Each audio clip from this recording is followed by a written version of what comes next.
अस्सलाम वालेकुम। कल जेको असां धरणो अदा करण आया आहियूं उन में असांखे मानी सबील ऐं एतिरी सुठी नमूने इज़त असांखे ॾिनी ऐं वॾी ॻाल्हि उहो धरणो कामयाबु वियो। जेके कल्ह गर्मी बि हुई, हद खां वधीक गर्मी, उन गर्मी में असांजा जेके 3-4 शहज़ादा जिन वॾी महिनत कई, शफ़ाक़त सभिनी माण्हुनि खे पंहिंजे हथनि सां पाणी पियाराइण ऐं उन्हनि खे चांवर खाराइण, राति ताईं पेरनि भर बीह माण्हुनि जी नौकर बनिया, बल्कि हुते बीठा हुआ। ॾिसो आहिनि त पीर साहिब वरी शहज़ादानि, पर जो कल्ह धरणे में अदा ख़िदमत कई हुई, मूंखे इलाही फ़ख़्रु आहे।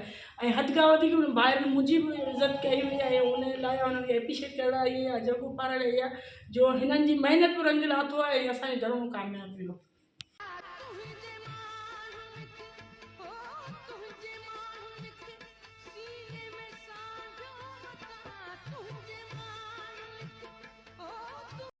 बात ज़ाहिर जिसका है कि खा लिखल कोन है, सोशल वर्कर पाए साफ़ ही पाए मेहनत करे छे। मुझे लाइ सब साफ़ ही बराबर है, सब मुझा भाई रहन, पर सब खां वधीक जो बात ज़ाहिर जी जगह मेहनत करे तो को वाक़ियो तो किथे को थे तो फॉर एक्शन खणे तो पुजी तो वञे, माण्हुनि जो आवाज़ बुलंद करे, उन्हनि ताईं उन्हनि खे इंसाफ़ ॾियारे थो। ऐं मूंखे फ़ख़्रु आहे बात ज़ाहिर ते, जो मुंहिंजो भाउ बात ज़ाहिर जो इंसान मूंसां भाउ गॾु आहे, उन लाइ मां त ज़ाहिर खे एप्रिशिएट करण आई आहियां। काफ़ी सच है जो कल अहम किरदार अदा कयो। तबियत ख़राब हुअसि, बुखार हद खां वधीक ऐं माइक संभाले करे कंप्लेनिंग कई ऐं पंहिंजे हथनि सां टेंट लॻाई ऐं गर्मी में पेरनि भर सॼो ॾींहुं बीठो हो राति ताईं। त अदा ते असांखे फ़ख़्रु आहे जे हेॾी वॾी महिनत कशी कई अथसि, हेॾी वॾी, बल्कि आउं त चवां हिकिड़ी कुर्बानी ॾेई हुते अची गर्मी में असां सां गॾु हुते ॿाह ॿेड़ी थी बीठो ऐं दुनिया वारनि खे हिकिड़ो ॿुधाईं त असांजो टुंडो शहर जो आवाम सुजाॻ थी चुको आहे। टंडो मोहम्मद खान एक लावारसन जो ज़िलो हो, जिते जॉइंट एक्शन कमेटी, सब कॉम्प्रेस, अदीब, दानिश्वर, सोशल वर्कर, सासी समाजी वकीलनि सभिनी खे इकठो करे टंडो मोहम्मद खान जे वारसनि खे सुजाॻ कयो आहे। ऐं जीअं त जॉइंट एक्शन कमेटी सॾ ते जेको मेन पाणी आहे जेको यज़ीज़ बंदि कयो, जेके हिते ई ज़िले इंतिज़ामिया ऐं हितां चुंडल नुमाया जेका आवाम जो वाटर सप्लाई जो पाणी जेको साफ़ु सुथिरो नथा ॾियनि, बंदि कयो वेठा आहिनि, उन जे सिलसिले में ऐं सफ़ाई सुथराई जेको निस्फ़ ईमान आहे उन हवाले सां ऐं लोड शेडिंग जे हवाले जेको तारीख़ी धरणो मुंसिपल ऑफिस जे साम्हूं आयो, त उनजी कामयाबी ते अॼु अदी रज़ा सेतो साईं आसिम जान जी औताक ते पहुती आहे। ऐं सभिनी दोस्तनि जिन शबीलू ऐं जेके न्याज़ नगर में जेको उते पंहिंजो किरदारु अदा कयो, उनखे अजरगो ॾियनि। ऐं भेण रज़ा खां पुछूं था तव्हां कीअं पिया ॾिसो टंडो मोहम्मद खान जी आवाम जेकी निंड कड़ी लावारिस आवामी, उनखे तव्हां कीअं पिया ॾिसो, ऐं हीउ तव्हांजो क़दम तमामु घणो जेको आहे ॿियनि खे मैसेज जेको ॾींदो त टंडो मोहम्मद खान हिक ॿिए जो सहारो बणिजी हिक ॿिए जो आवाज़ बणिबा।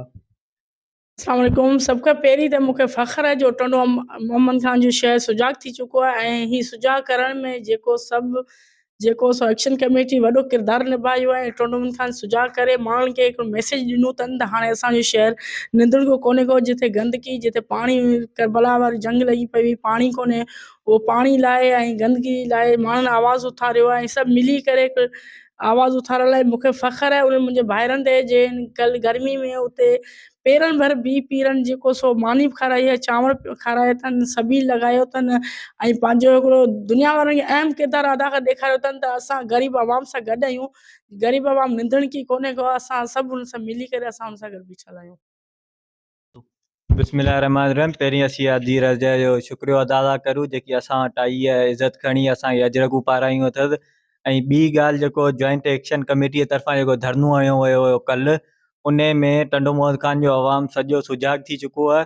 ऐं असीं इहो ॿुधाइण था चाहियूं हाणे तव्हां जेको इहो करप्शन आहे या कान हली सघंदी, असीं आवाम सां 24 कलाक गॾु आहियूं ऐं असीं अदी खे ॿुधायूं था अदी असीं तव्हां सां हर क़दम ते तव्हां सां गॾु। बिस्मिल्लाहिर्रहमानिर्रहीम। सखा पहिरियां आऊं असांजे मोहम्मद खान जी असांजी सम्झो सभिनी जी असांजी माउ आहे अदी रज़ा सेतो, असीं शुक्रगुज़ार आहियूं जीअं अॼु असांखे हिते अजरक पाए त बख़्शी। उअं ई चवंदा सिंध जूं जेके सोरमियूं हूंदियूं आहिनि उहे पंहिंजे भाउरनि जे लाइ छपर छांव हूंदियूं आहिनि, ऐं असां बि इंशाअल्लाह ताला दुख सुख में अदी सां गॾु हूंदा आहियूं। हाणे रही अचूं था पाण मोहम्मद खान जी सियासत। मोहम्मद खान जी सियासत असां आऊं बिल्कुलु उनखे पार्टी वारनि खे बुख़ार शिकार सम्झा थो। जेकी joint action committee Mohammed Khan ji ठही आहे कमेटी, इन जो प्योर मां प्योर कमु इहो आहे त मोहम्मद खान में समाजी ख़िदमत करण जो हिकिड़ो नओं रुझान जेको पैदा कयो आहे जॉइंट एक्शन कमेटी कयो आहे। असां वटि मोहम्मद खान में अपोज़िशन जेके कनि पिया हुआ, अपोज़िशन तव्हां सां अपोज़िशन में आहिनि केरु, जेके बि असां जूं जमायतूं जेके असां सां गॾु हुयूं, इत्तेहादी कॉम्प्रेस हुया, असांजा मज़हबी दोस्त हुया, असांजा सोशल वर्कर हुया, असांजूं जेके समाजी तंज़ीमूं जे ख़िदमत उहे तंज़ीमूं हुयूं, असां सां गॾु जेके बि तंज़ीमूं हुयूं उन गॾिजी करे असां सां कमेटी ठाही आहे। हाणे अमीं जेको बार बार इहो चओ पिया त असांजो इहा अपोज़िशन आहे, का अपोज़िशन कोन हुई। असां रमज़ान ख़ान जी भलाई लाइ कमु करियूं पिया ऐं इंशाअल्लाह अॻियां हली करे ही जॉइंट एक्शन कमेटी जेको बि आहे इहा अञा वधंदी। तव्हां प्रेस कॉन्फ्रेंस करियूं, असीं हिन कूड़ी ऐं हिकिड़ी माना साज़िश था सम्झूं त रमज़ान ख़ान जी अवाम खे जेको सो ब्लैकमेल करे रहिया आहियो। हुननि खे जेको रमज़ान ख़ान जी अवाम जो तव्हां पंहिंजो माइंड डिएक्टिव करे रहिया आहियो, पंहिंजी कोन्हे। रमज़ान ख़ान शहर जी अवाम सुजाॻ थी चुकी आहे ऐं हू पंहिंजो हक़ वठी ॼाणे थी। असां सां हज़ारे माण्हू हुया ऐं उहे सभु प्योरली उन वार्डनि जा माण्हू हुया, को बि असांजो ॿाहिरियों माण्हू कोन हो। असां कलोकी ऐं प्रेस कॉन्फ्रेंस कलोकी खे इहो सम्झंदुसि त हीअ असांजे रमज़ान ख़ान जी अवाम जा हिकिड़ो इहो सम्झो त को डपु हुननि ॾिनो त भाउ हीअ माना हीअ माण्हू न कोन्हे, असां माण्हू पूरो शहर जो अवाम माण्हू गॾु आहे ऐं इंशाअल्लाह ताला जॉइंट एक्शन कमेटी जेको सो पंहिंजो कमु कंदो रहंदी। ऐं सिंधी में हिकिड़ो पहाको वधीक चवां कोन थो त माण्हू पंहिंजो कमु कंदो रहे ऐं जेको हमराह जेको हूंदो आहे उहो भौंकंदो रहंदो आहे। सो असांखे कंहिंजी परवाह कोन्हे, असां पंहिंजो तरीक़े सां कमु कंदा रहंदासीं इंशाअल्लाह ताला। जेकॾहिं अपोज़िशन जी ॻाल्हि कंदा त इंशाअल्लाह ताला तव्हां लाइ अपोज़िशन जो बि असां किरदारु आहे। ईअं कोन्हे त असांजी अपोज़िशन कोन्हे, अपोज़िशन जो असां अलॻि किरदारु आहे। उन में पीर अहमद जान सरंदी शींहं ताला काफ़ी आहे। इंशाअल्लाह ताला असां पंहिंजे इलेक्शन जो सिलसिलो जेको हूंदो उहो कंदा रहंदासीं, पर फ़िलहालु असांजे रमज़ान ख़ान जे शहर जे मेन इशू ते फोकस आहे ऐं उन खां असीं कॾहिं हटी कोन था सघूं। हिन वक़्तु साईं सोहिब जान सरिंदा हिते मौजूदु हुयूं ऐं उन खां पुछंदासीं वॾो किरदारु को रमज़ान ख़ान में चेंजिंग वॾी में रही आहे। पीर साहिबान ख़ुदि जेके आहिनि, जेके माण्हू अॻे चवंदा हुआ पीर साहिबान हले असांखे डपु थो थिए, पर उहो ई पीर साहिब जे रमज़ान ख़ान जी आवाम लाइ ईअं महिनत करे रहिया आहिनि जी हिकिड़ो सासी कारकुन कमु करे थो, जीअं सबिल लॻाइण या जेका धरणे माण्हुनि खे अप्रिशिएट करणु उनजो आजाया कंदड़, उनमें साईं सोहिब जान जो ऐं पूरी टीम जो वॾो हिकिड़ो अहम किरदारु रहियो आहे। साईं खां पुछंदा तव्हां अॼु अदी रज़ा सतो जेकी हिते हींअर पहुती आहे, तव्हां उन खे तव्हां कीअं पिया ॾिसो ऐं आईंदा रमज़ान ख़ान जी आवाम लाइ तव्हां कहिड़ा क़दम खणंदा? बिस्मिल्लाहिर्रहमानिर्रहीम। वाह, इहा अदी रज़िया जेकी आई हुई इहा हिकिड़ी टंडे मोहम्मद ख़ान जी शख़्सियत जेको हिकिड़ो नेक कमु पई करे। ऐं तव्हां सभिनी ॾिठो कि पिंडाल में असां कीअं माण्हुनि खे मानी कराई, कीअं पाणी पीआरियो, इन में असांजो को बि किरदारु कान्हे। बिस्मिल्लाहिर्रहमानिर्रहीम। अदी रज़िया सतो जीअं ई तव्हांजी महिरबानी जो हिते हली आया त असांखे अजरक इज़त ॾिनो। असांजो कल्ह जो जॉइंट एक्शन कमेटी जो जेको धन हुओ उनमें टंडो ख़ान शहर पूरो मल्हायो